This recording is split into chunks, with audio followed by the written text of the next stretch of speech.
there, loves. Welcome back to the Reignited podcast. I'm Jen, and I have my lovely co-host Sam joining us today.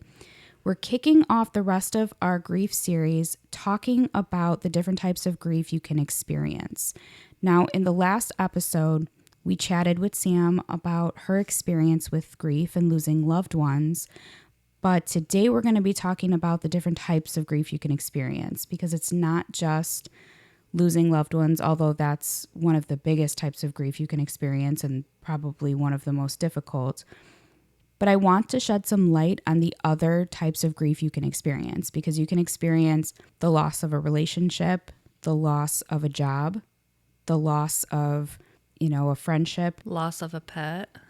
Loss of a pet, yes. There's a lot of different types of grief you can experience. And I think that a lot of people don't realize that you actually go through the stages of grief in those situations. A huge one is loss of a friendship. You can have a friend that you've had for years. You can have a friend that you've had for a couple months. It doesn't matter. Loss of a friendship, you do go through all of the grief. I know I've been through it at some point in my life with people that I thought were my friends and they're not, or the people that didn't stick by my side and support me when I went through my journey. Yeah. No, I agree. I went through the same thing with the loss of different friendships throughout the years. And that can be really traumatic. It can be traumatic depending on the situation, how long you've been friends. But like you said, you don't have to be friends with someone for 15, 20 years to experience the feeling of grief and still going through the stages. But I've been through the same thing with friendships in the past where, you go your separate ways, or it turns out to be unhealthy for one person or the other, and that friendship ends. But it's not so much how the friendship ends, it's what you experience after that, because depending on how frequently you saw this person or spent time with this person, it's going to hurt.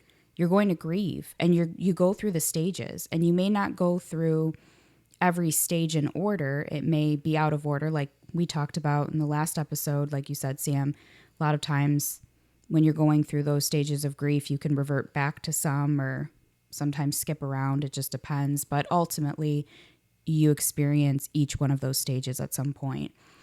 But I think you go through the same thing too with the loss of a friendship. And loss of a relationship, maybe, like whether it be divorce or, if you're going through a breakup, or even family. Yeah. Family hits. I think that's deep. That's a big one. That's a huge one, because sometimes even, I know we've experienced it, where we've had to stop talking to family members because of certain situations, or you get into a little spit or spat with a family member and you part ways for a while. But that really hurts when it's a family member, because it's your family. But yeah, I think that family, losing a relationship with a family member, it can definitely bring up those stages of grief and those feelings, the anger, the frustration, the depressive episodes, all of those things. But not only that, it could be other types of grief like we talked about. What about the loss of a job? Yeah, money, losing money. Yeah, losing your financial security, like your security blanket there financially. That's huge. That can cause you to definitely transition into experiencing grief and having to go through the stages, because what you felt like you had something, it was comforting, it was a sense of security, and then you lost that. I've went through that as well. I've never been fired from a job, but I've been laid off from jobs, and that is hurtful, especially when you're doing a great job and you're moving up in your career. And again, it's nothing personal from a business side, but it still hurts. It doesn't change the fact that hurts, and you do take it personally. I don't care what situation you're in. I don't know anybody that has gotten laid off from a job and hasn't actually taken it personally, unless they genuinely wanted to be let go.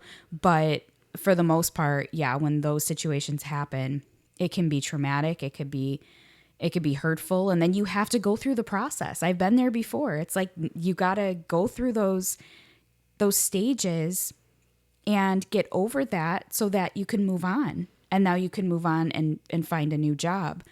But that's a lot of people don't talk about that either. Like, yeah, we talk about how we can feel and how we could be upset if that happens, but we don't realize that we're actually going through the stages of grief because it's loss. We've lost something important. We've lost security. You are, because then you're going through the what ifs and what could have went differently. And Right. that's when a lot of people do fall into depression. And unfortunately, that is a huge contributing factor to people that do take their own lives, which there's help out there for that, Right. Please never be afraid to call a friend for help, a family member, call a hotline. Just know that you can find another job and that you will. You just have to make it through the stages as well and not fully pull yourself down. Make sure that you're keeping your head above water. It's like that with really everything. Everything that you can go through and everything that you can grieve, you have to remember to keep your head above water. Right. You don't want to get to a certain point where, I know we've talked again, we keep mentioning depressive episodes, depression, but that's where it leads. And depending on where you're at, if you don't have the support, like Sam said, if you're feeling depressed, if you genuinely feel like you need help or you're having a hard time and you don't know how you're going to make it through, you reach out to someone, talk to someone, even if it's somebody that you're close to, whether it's somebody that you trust. Find someone that you trust to talk to. We see it so much, but for women especially, because we have so much on our plates all the time and we have to be strong for everyone else. We have to be strong for our families, for our kids, for moms.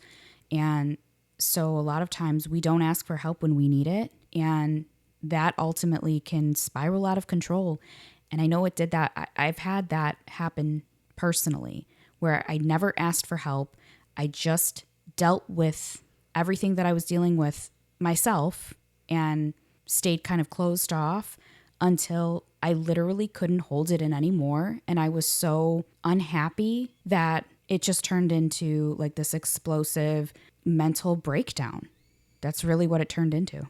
But it's just so important to recognize when you do need help and when you're in that state, and acknowledging that you can grieve so many different things and in so many different ways.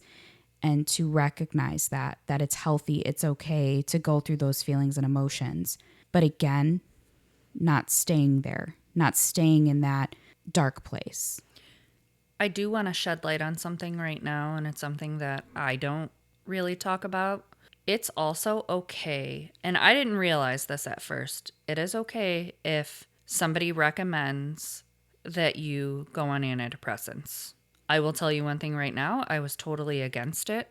But after everything I went through, and then, having Jonathan and having to go back to work during the start of the pandemic, Yeah. it was very hard for me. I was in a very dark place. They had tried putting me on birth control. That's something down the line that maybe we can discuss, when we go back into talking about like PCOS. But I know for me, I ended up developing a panic disorder on top of having postpartum anxiety and clinical depression. I was recommended that I see a psychiatrist, and he found the exact medication, the dose, and to be honest with you, I've been on it ever since. I mean, you can even grieve that. You can grieve the fact that, why am I so depressed? Why do I have to go on medicine? But it's okay. I mean, coming from somebody who was totally against it, man, did it change my life around. I'm totally okay with discussing that. And if anybody else has those same feelings, just know that it's okay. Yeah. I mean, take it from me. I've been on antidepressants now since June of 2020, and it's been a game changer. It actually gave me energy back. It helped me get out of bed. It helped me get out of that dark place, along with obviously all of our coping mechanisms. But, Right. I had to grieve the fact that I had to go on those, and I thought that there was something wrong with me. And it's actually more common than we think it is. That's, again, with ending the stigma of mental health, that's included in ending the stigma for mental health. But yeah, I agree. I absolutely think that antidepressants and taking medication and finding a psychiatrist or a counselor, whatever works for you, is absolutely necessary sometimes, and you shouldn't be ashamed of doing that. I've been there too. I've had to seek therapy. I've had to go see a therapist, and I had to see a few because sometimes you have to find the right fit for you, right? That's another thing, is really making sure that the person that you're seeing, whether it's a psychiatrist, whether it's a psychologist, who there's different options, and it just depends on what you're struggling with. And when you do go see your regular primary, what they suggest, a lot of times they'll be able to give you some really good suggestions or referrals. But ultimately, it's using those tools, because those are tools, and sometimes we need them. And a lot of women, like we said, are afraid to say, I need that, or they feel like that makes them a bad mom or a bad woman, or it makes you seem as though you're not strong enough if you have to do those things. But no, that actually shows your strength. It shows that you're strong enough to want to do better, to get better, and that you're taking those steps and you're moving forward. And I think that that's so important. And Absolutely. yeah. I mean, I can sit here and where I'm at now versus where I was in 2020. I literally sat there and people would tell me that I was strong, and I'm like, no. And now I can literally sit there and have the confidence to say, I'm very strong. I've overcome everything. And just because I need help, I'm fine. I live my life. Yeah. And that again, that shows strength though, Sam, because you have to be able to recognize, I do need help. And you know what? I want to do better for me and my family, and I'm going to seek the help that I need. And it's not always a forever thing.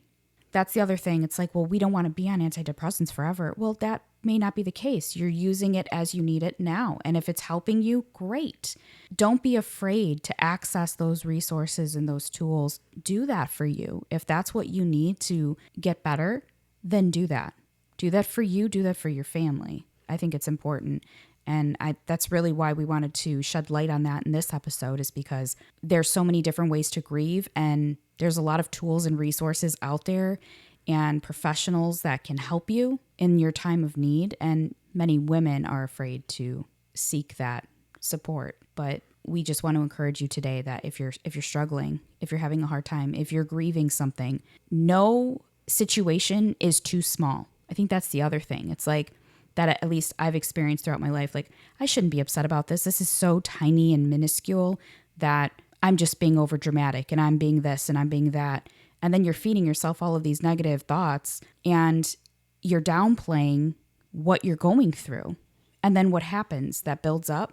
And then at some point it has to be released, because then you're holding all of these things in, and that's not healthy. And I know, because I've done it. That's me firsthand. I've done that for so many years, and it did nothing but negatively impact me and my health. Again, we encourage you today, if you're struggling in any way, talk to a friend, seek someone out who you trust, and take that first step. I think it's good for anybody, whether you are happy right now or you're sad. I think everybody at some point through their lives should talk to somebody, and develop a relationship when you have your counselor or your therapist, psychiatrist, whoever it is. But yeah, we really just wanted to shed light on, all of the different things that you can grieve. I mean, even if it might seem small to you, it's not. It's still a big deal, and we all need to work through this, and we all need to keep our heads held high. Yeah, absolutely. Well, thank you so much for joining us today. We're looking forward to continuing on with this grief series, and we truly hope that it helps you in some way. We hope that you get some insight from it, and that hopefully we can inspire you in some way to take that next step and do what you need to do for you, and make sure that you are okay and you're taking care of yourself. But we're going to wrap it up here today, and we'll chat with you next time. Bye. Everyone.